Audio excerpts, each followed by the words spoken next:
उन बातों को मजबूती से रखूं ताकि उसके ऊपर सकारात्मक फैसले लिए जा सके, क्योंकि यही वो सरकार है जिसने अपराध को नियंत्रित करने का भी कार्य किया।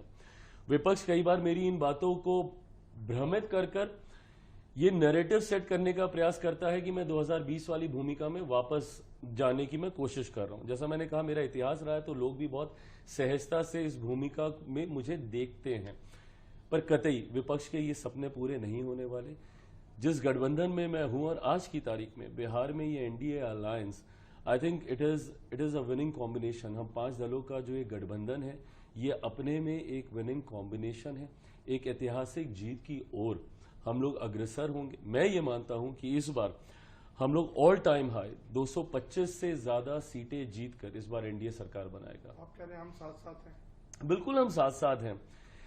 विपक्ष जरूर ये प्रयास करता है कि दरारें दिखा दे हम लोग के बीच में, मेरी बातों को एम्पलीफाई करके कोशिश करता है कि दिखाए कि ये देखिए ये अपने ही गठबंधन को आंखें दिखा रहे हैं, ये अपनी ही सरकार के ऊपर सवाल पूछ रहे हैं। कतई नहीं, मेरा विश्वास पूर्णतः मुख्यमंत्री नीतीश कुमार जी के ऊपर है। उनको बिहार की जनता ने सुशासन बाबू का नाम दिया, क्यों? क्योंकि उनके कार्य के आधार पर आज भी अगर बिहार में कानून व्यवस्था बिगड़ती है तो एकमात्र व्यक्ति जो अपने अनुभव से उन परिस्थितियों को नियंत्रित कर सकता है, तो उनका नाम नीतीश कुमार ही है। चिराग जी, नीतीश बाबू को भी काफी साल हो गए हैं यहाँ पे, और अभी उनकी तबीयत को लेके भी कई लोग सवाल उठाते हैं, कुछ पब्लिक में हमने एक्शंस भी देखे, तो are you confident that he is fit enough to lead another 5 years? आपको लगता नहीं कि आपको कोई और लीडरशिप आगे आनी चाहिए, उनका एक्सपीरियंस यूज होना चाहिए? I'm absolutely confident that he is perfectly fit and fine to continue for another 5 years. I'll wish कि और ज्यादा वो स्वस्थ रहें और लंबे समय तक उनके अनुभव का लाभ हमारे राज्य को मिले। पर आज की तारीख में जिन परिस्थितियों में बिहार है, यंग लीडरशिप है, और मुझे लगता है कि वो एक ग्रेजुअल जनरेशनल शिफ्ट होता ही है हर राज्य में, हर सरकारों में, हर दल में ये जनरेशनल शिफ्ट हम लोगों ने देखा है। बट अगर आप आज की तारीख का आप जिक्र करें, जिन परिस्थितियों से बिहार गुजर रहा है, ऐसे में एक अनुभवी नेतृत्व की जरूरत है।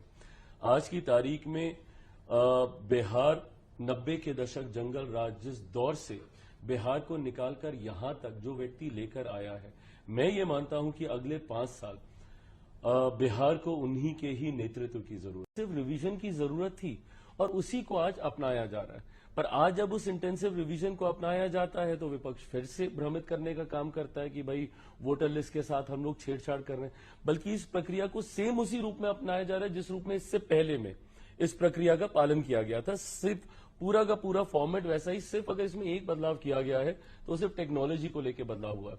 पहले आपको फिजिकली जाके डॉक्यूमेंटेशन आपको सबमिट करने होते थे, अब आप इसको ऑनलाइन भी कर सकते हैं। इसके अलावा इसके प्रोसेस में कहीं कोई और बदलाव नहीं किया गया है। आप जाएंगे चुनाव आयोग शिकायत करने, चुनाव आयोग आपकी शिकायत को गंभीरता से लेते हुए जब उसके लिए एक रास्ता निकालता है, उस रास्ते पे भी आपको शिकायत होती है। हकीकत यह है, विपक्ष ने एक नए राजनीति का तरीका ढूंढ लिया। आजकल ये लोग हर विषय को लेकर जनता को भ्रमित करने का कार्य करते हैं। उदाहरण के तौर पर लोकसभा का जब चुनाव हुआ, इन्होंने पूरा चुनाव ये कहते हुए इन लोगों ने बिता दिया कि अगर मोदी तीसरी बार आ गए तो देश से आरक्षण समाप्त हो जाएगा, संविधान की हत्या हो जाएगी, लोकतंत्र की हत्या हो जाएगी। आज 1 साल से ज्यादा हो गया चुनाव हुए, नई सरकार बने हुए, आप बता दीजिए कहां का लोकतंत्र समाप्त हुआ, या कहां का संविधान समाप्त कर दिया गया, या किसका आरक्षण छीन लिया गया। इसी प्रकार इन लोगों ने सीए जब आया था